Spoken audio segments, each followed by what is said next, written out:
Galatia pasal yang kelima.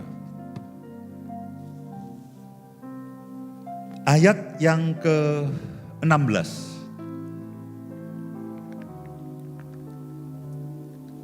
Galatia pasal yang kelima, ayat yang ke-16, saya coba selesaikan dalam waktu 5 atau 10 menit bagian yang terakhir ini.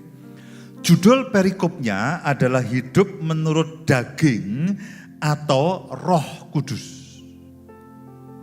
Hidup menurut daging atau hidup menurut Roh Kudus. Minggu-minggu berikutnya kita akan bicara mengenai karunia Roh Kudus. Tapi yang sekarang ini hidup di bawah pimpinan Roh Kudus. Hidup menurut daging atau menurut Roh Kudus. Maksudku ialah hiduplah oleh Roh Kudus. Ayat 16. Maka kamu tidak akan menuruti keinginan daging. Sebab keinginan daging berlawanan dengan keinginan roh. Dan keinginan roh berlawanan dengan keinginan daging. Karena keduanya bertentangan, sehingga kamu setiap kali tidak melakukan apa yang kamu kehendaki. Saudara dan saya punya pilihan, saudara akan hidup menurut pimpinan roh, atau hidup menurut pimpinan daging, hawa nafsu dan kedagingan saudara sendiri. Nah, keduanya ini berlawanan. Keduanya ini berlawanan. Hidup menurut roh dengan hidup menurut daging itu berlawanan.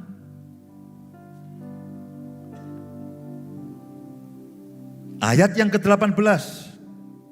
Akan tetapi jikalau kamu memberi dirimu dipimpin oleh roh, maka kamu tidak hidup di bawah hukum Taurat. Jikalau kamu memberi dirimu dipimpin oleh roh, maka kamu tidak hidup di bawah hukum Taurat. Ingat, dia sudah memberikan hati yang baru, roh yang baru dalam batin saudara. Roh itulah yang akan memimpin saudara. Kalau hukum Taurat itu begini, hukum itu ditulis, lalu saudara coba mengikuti akan hukum itu. Saudara coba mengikuti akan hukum itu. Ya, kalau hukum Taurat itu ditulis, ya 10 hukum Allah ditulis di atas loh batu. Kalau hukum yang baru itu ditulis di dalam loh hati saudara dan saya. Nah, itu bedanya.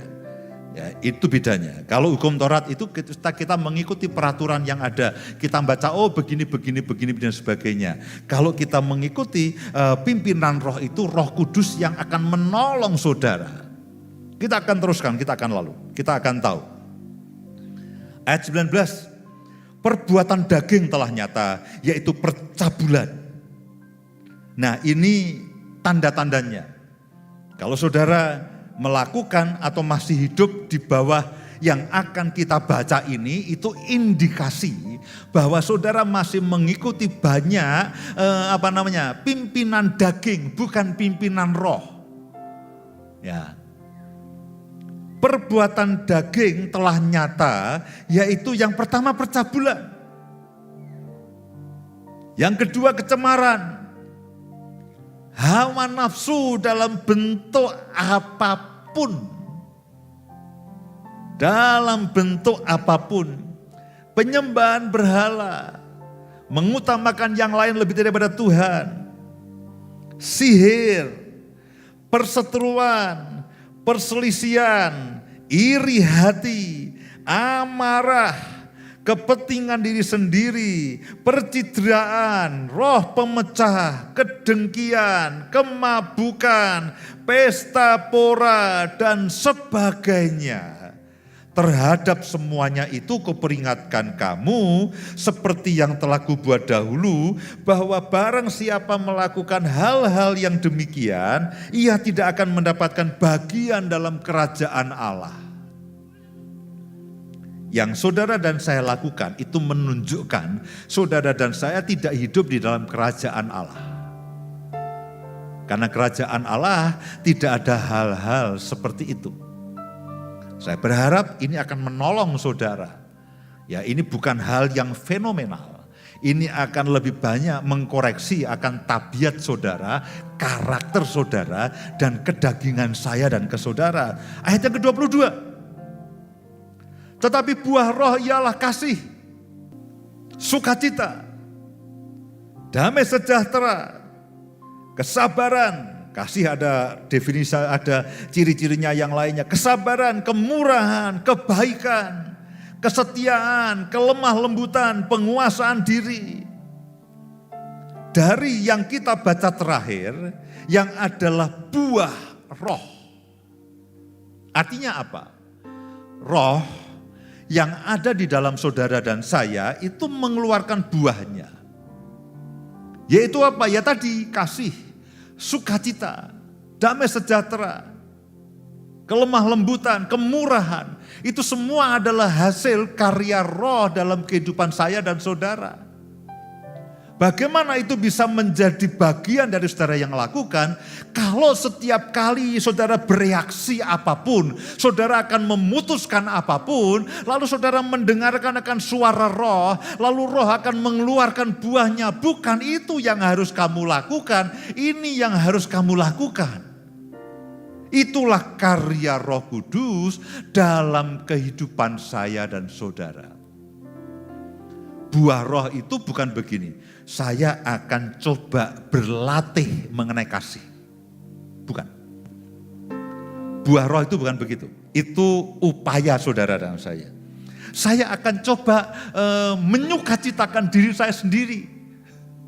Dengan apa? Dengan membeli apa yang saya sukai, melakukan apa yang sukai. Hore, saya sukacita. Itu karya saudara sendiri, itu bukan buah roh. Buah roh itu adalah ketika Roh Kudus menguasai hidup saudara, sehingga kasih, sukacita, damai sejahtera, kesabaran, kemurahan, kebaikan, kesetiaan, kelemah lembutan itu lalu terpancar dalam kehidupan saudara yang merupakan hasil persekutuan saudara, dengaran saudara dengan Roh Kudus. Lalu Roh Kudus akan menguasai hidup saudara dan memanifestasikan buahnya dalam kehidupan saudara dan saya. Karena itulah disebut buah roh.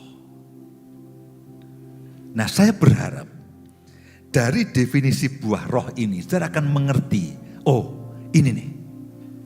Kalau hidup dalam daging itu apa? Perseteruan, perselisihan, percabulan, kepentingan diri sendiri, kedengkian, hawa nafsu dan sebagainya. Oh itu adalah kedagingan, itu hasil dari kedagingan. Tapi buah roh itu seperti ini. Ini karya Roh Kudus dalam kehidupan saya dan saudara.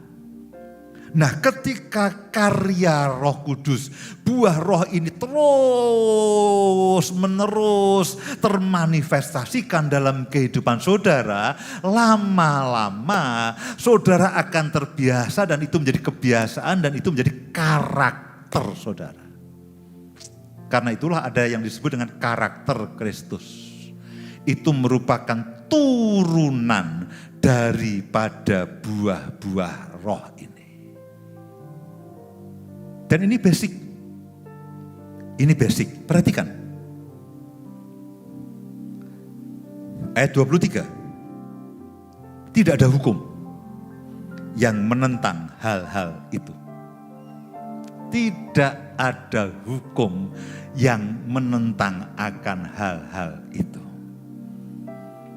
Secara bahasa roh banyak pertentangan. Tapi kalau saudara baik, saudara sabar, saudara penuh kasih, tidak ada yang menentang. Acap kali mujizat menjadi kontroversial. Ada orang yang percaya, ada orang yang tidak. Masih ada apa namanya? Masih ada perdebatan dan sebagainya. Oke, itu tidak ada masalah apa-apa. Tapi kalau buah roh, Alkitab mengatakan tidak ada hukum yang menentang akan hal-hal itu. Istri saya lebih banyak membutuhkan buah roh dalam kehidupan saya daripada khotbah saya yang menggelegar. Tanyalah. Alih-alih dia mendengarkan khotbah saya, ya tapi kalau di rumah saya marah, saya seenaknya, saya kasar. Firman itu menjadi hal yang menjijikkan dalam kehidupan saya. Meskipun saya khotbah berapi-api, dia lebih membutuhkan kesabaran, kelemah lembutan, kemurahan, kesetiaan. Saudara nggak pernah dengar kan saya khotbah lalu istri saya bicara amin, itu kan jarang sekali. Tapi begitu saya mengatakan buah roh, dia aminnya. Artinya apa? Dia jauh lebih mengharapkan. Bukan berarti khotbah tidak penting, bukan apa berarti yang saya sampaikan tidak firman, tapi dia lebih membutuhkan itu loh, buah-buah roh yang bisa dia nikmati setiap hari, sejak dari dia bangun sampai dia tidur, dia lebih membutuhkan buah roh yang lalu termanifestasikan dalam kehidupan saya dan saudara. Saudara menjadi karyawan, menjadi pekerja, saudara pintar, berhikmat, tapi tidak setia, tidak jujur. Pemimpin saudara lebih membutuhkan kesetiaan dan kejujuran. Kenapa saya bagian yang pertama ini saya sampaikan mengenai buah roh? Karena Alkitab mengatakan tidak ada hukum yang menentang hal itu. Lalu bagaimana caranya? Yang pertama, sadarilah bahwa Roh Kudus itu tinggal dalam kehidupan saudara dan saya. Yang kedua, seperti di dalam Yeskiel tadi, saudara punya hati yang taat, saudara punya roh yang baru, yang kompatibel, yang matching, yang bisa gaduk dengan pekerjaan roh. Ingat di dalam Yeskiel 36 ayat 26, Tuhan sudah memberikan kepada saya dan saudara hati yang baru dan roh yang baru, roh yang taat. Nah ini yang cocok dengan Roh Kudus. Roh ngeyelan itu tidak cocok, tidak gatuk, tidak bisa kompatibel, tidak bisa beroperasi. Ini HP jadul dengan aplikasi modern nggak bisa, tidak maksimal, tidak optimal. Yang pertama, sadari kehadiran Roh Kudus dalam kehidupan saya dan saudara. Lalu yang ketiga, ingat Yeskiel 36 ayat 26 itu merupakan nubuatan untuk saya dan saudara, bahwa saudara ketika saudara terima Yesus dikatakan ciptaan yang baru. Ciptaan yang baru. Hati yang baru, roh yang baru, hati yang taat, roh yang taat, hati yang mendengar, roh yang mendengar.